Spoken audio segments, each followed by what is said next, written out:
샬롬. 오늘도 여러분의 가정과 가족 그리고 삼위 일터에서 하늘의 신령한 복이 임하시기를 바랍니다. 오늘은 에레미야서 32장 1절로 14절의 말씀을 가지고 이스라엘의 회복이라는 주제로 우리가 요약 강의 큐티를 나누어 봅니다. 본 32장에서는 이스라엘의 국토 회복에 대한 예언이고 33장에서는 민족 회복에 대한 예언입니다. 이는 둘 다 에레미야에게 임한 하나님의 계시로서 당시에 에레미야 선지자는 왕국 시위대 뜰 감옥에 갇혀 있었습니다. 이렇게 하나님의 말씀이 임하는 것은 장소를 가리지 않고 어디든지 임한다라는 사실입니다. 1절, 본문 1절에서 5절을 살펴보게 됩니다. 이 당시는 유다 왕인 시드기야가 왕위에 오른 지 10년, 곧 느부갓네살 왕이 왕위에 오른 지 18년이라고 했으니 이는 BC 587년경이 있었던 일입니다. 그때 에레미야는 유다 왕궁의 궁중에 있는 시위대들에 갇혀 있었습니다. 에레미야 선지자가 감옥에 갇힌 이유는 바벨론의 침략으로 시드기야 왕이 바벨론에 포로되어 갈 것과 유다는 멸망을 당한다는 이 예언 때문에 갇히게 되었습니다.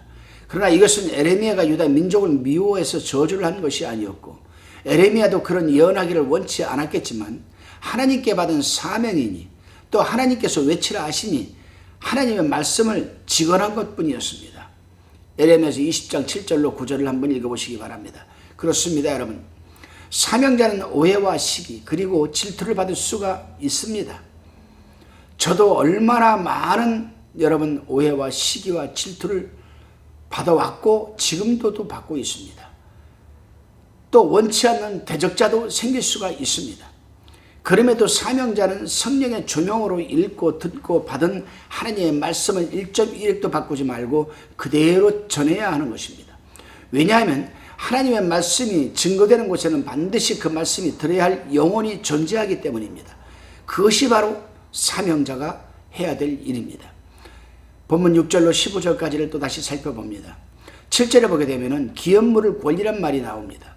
율법에 보면 토지를 팔고 물을 수 없는 경우에는 근친자가 대속하는 규례가 있습니다.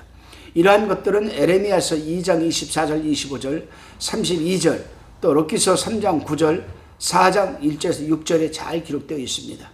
그래서 이 하나멜은 여호와의 작은 아버지인데 그는 빈곤하여 아비 토지를 처분할 생각으로 율법대로 에레미야에게 찾아와서 자신의 땅을 사기를 원했고 에레미야는 은 17세겔을 주고 그 땅을 사게 됩니다. 에레미야 선지자는 이 기업물을 짜의 비유를 통해서 하나님께서 유다의 국토를 회복시켜 주실 것을 암시하였던 것입니다. 물론 이러한 말씀은 당시 바벨론 군대에게 유다가 포위를 당하고 있었고 그로 인하여 유다 백성들이 낭만과 공포에 처해 있었기 때문에 위로를 하시기 위한 하나의 퍼포먼스였습니다. 그렇습니다, 여러분. 우리도 죄에 붙들려 심판과 정죄를 받을 수밖에 없었고 지옥에 떨어질 수밖에 없었지만 우리의 구원자 되신 예수 그리스도께서 십자가에서 우리를 대신하여 당신의 몸으로 속전이 되셔서 우리를 자유케 하시고 죄에서 해방시켜 주신 것 아니겠습니까? 즉 예수 그리스도께서 우리의 기업물을 자가 되셨던 것입니다. 그러므로 그 누구도 우리를 정죄할 수 없는 것입니다. 할렐루야. 다시금 여러분 본문 16절로 25절까지를 살펴봅니다. 에레미야가 애절하게 지금 기도를 합니다. 에레미야는 하나님은 창조자시요 무소불능의 신이신 것과 인간의 행위를 따라서 보응하시는 하나님이라고 지금 말하고 있습니다. 그래서 하나님은 은혜를 이 천만인에게 베푸시는 하나님이시지만 그 행위대로 보응하시는 하나님이시라고 하는 겁니다. 그래서 애굽에서 큰 능력을 행하신 것 같이 선민을 구원하셔서 가나안으로 인도하시겠지만 불순종하는 자에게는 재앙으로 임하신다라고 지금 하고 있습니다. 에레미야가 애절하게 기도한 내용은 유대국이 반드시 적에게 멸망되고 백성들은 사륙을 당하고 포로가 되며 토지는 황폐케 될 것인데 자신이 토지를 산들 무슨 소용이 있겠냐는 것입니다. 그렇습니다, 여러분. 이 부분을 우리에게 적용을 시켜보면 우리가 세상에서 하나님의 뜻에 불순종하면서까지 탐욕을 부리며 살아간들 무슨 소용이 있겠습니까? 죽으면 한 푼도 손에 쥐고 가지도 못할 것인데 그리고 마지막 하나님 앞에 가서는 바깥 어두운 데로 쫓겨나 일을 가는 날이 올 것인데 말입니다. 이 부분은 그냥 넘어갈 것이 아니라 한번 우리는 곰곰이 곱씹어 보아야 할 이 대목입니다. 다시금 본문 26절로 35절까지를 살펴봅니다. 26절로 35절까지를 살펴보면 이 부분은 에레미야가 하나님께 기도한 것에 대한 응답을 받은 내용입니다. 하나님은 그렇게 애절하게 기도한 에레미야 선지자에게 예루살렘 성이 이미 바벨론에게 인도된 상황이라고 하시면서 바벨론에게 인도하지 않으면 안 될 고충이 있으니 그것은 조상적부터 하나님을 배반하는 일과 악행으로 하나님의 진노를 산 까닭이라는 것입니다. 그들은 하나님을 배반한 것 외에도 우상숭배죄를 더하고 우상이 하나님이 전에 앉혀 우상을 갖다가 하나님이 전에다가 갖다가 놓은 겁니다. 성전 모독죄죠. 이 성전을 모독하는 일과 몰래 우상에게 자신들의 자녀를 불살라 제물로 드리는 죄는 도저히 용서를 받을 수가 없는 겁니다. 이러한 죄를 어떻게 여러분 용서받을 수가 있겠습니까? 그렇습니다, 여러분. 하나님의 성전을 모독하는 것은 이유를 불문하고 용서를 받지 못하는 행위입니다.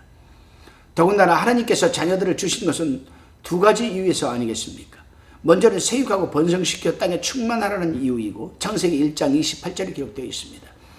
다른 한 가지는 이 자식들에게 부지런히 하나님의 율법을 가르치라는 것, 신명기 6장 6절로 7절에 기록되어 있습니다.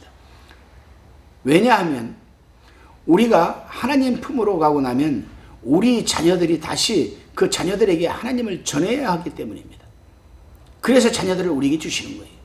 이렇게 우리는 자녀들에게 하나님의 말씀을 가르쳐야 하는 막중한 책임을 안고 있는 겁니다.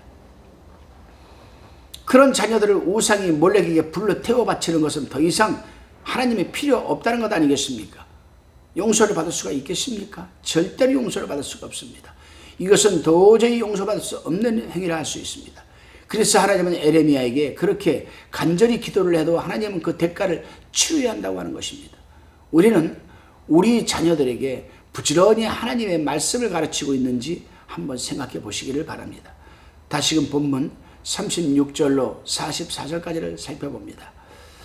그러나 에레미야가 그렇게 간절한 기도를 하였기에 대가는 치루어도 하나님께서는 긍휼을 베푸시겠다라고 약속을 합니다.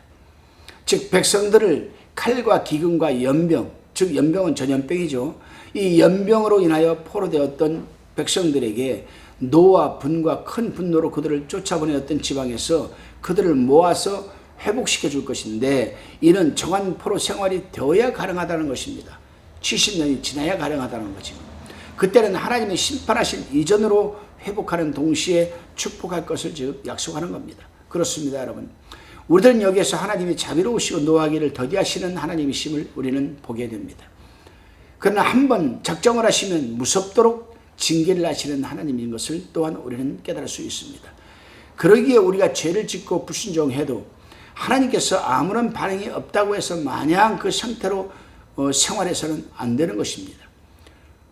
우리 그런 악한 행동과 죄가 쌓이게 되면 나도 모르는 사이에 하나님이 때가 이르러 심판을 받게 되기 때문입니다.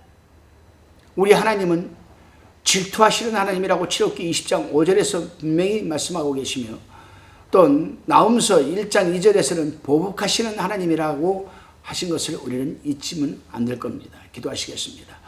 주님, 우리는 하나님의 말씀을 맡은 사명자로서의 말씀을 전하고 사명을 감당하는 데 오해와 시기 그리고 질투를 받을 수가 있음을 체험하는 가운데 있습니다. 원치 않는 대적자도 곁에 있음을 우리는 알고 있습니다. 그러나 바로 그들이 하나님의 말씀을 들어야 할 자들인즉 성령의 조명 아래 우리가 읽고 받은 것을 1.1획도 바꾸지 말고 그대로 전하게 하옵소서. 그리고 우리가 사명을 마치고 하나님의 부름으로 이 세상을 떠나게 될 때에 우리 자녀들이 그 사명을 대신 감당할 수 있도록 살아생전에 자녀들에게 부지런히 가르치게 하옵소서. 감사드리옵고 예수님의 이름으로 기도드리옵나이다. 아멘.